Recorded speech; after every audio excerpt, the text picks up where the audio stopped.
गुज़िश्ता चंद दिनों से जारी बारिश की वजह से जिले निर्मल के खानापुर टाउन में वाक़ सड़कें खस्ताहाली का शिकार हो गए हैं। शदीद बारिश से सड़कों पर जाबजा गड़ों की वजह से आवाम को काफी मुश्किलात का सामना करना पड़ रहा है। खानापुर को ग्राम पंचायत से म्यूनिसिपालिटी में तब्दील किया गया, लेकिन सड़कों का हाल वही है जो साबिक में था। खानापुर में सड़कों की तोसी किए बगैर सेंट्रल लाइटिंग का काम अंजाम दिया गया, जिसके नतीजे में सड़कें तंग दामनी का शिकवा कर रही हैं। सड़कों पर गड़ों की वजह से मोटर नशीनों को गाड़ियां चलाने में दुश्वारी पेश आ रही है और सड़कों पर मौजूद गड्ढों में पानी जमा होने की वजह से राहगीरों को भी मुश्किलात का सामना है। मुकामी अवाम ने मुतालिका हुक्काम से सड़कों की मरम्मत करवाकर अवाम को राहत पहुंचाने की अपील की है।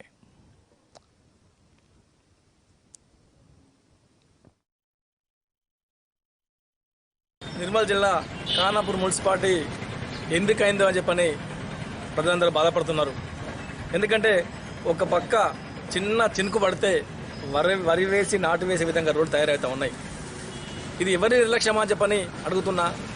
ఒక పక్క బస్సు పోతా ఉంటే బస్సు వెనకాల వచ్చి బైక్ దారి ఇవ్వని సంఘటన, వంజరేట్ ఎమర్జెన్సీలో పేషెంట్ వంజరేట్ వెళ్తా ఉంటే సైడ్ ఇవ్వని పరిస్థితి.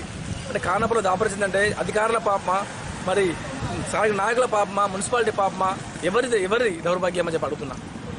మొన్నటికి మొన్న జేకే నగర్లో, రాజనగర్లో ఫ్లడ్ వస్తే మొత్తం జేకే నగర్ మొత్తం జలమయమవుతా ఉంటే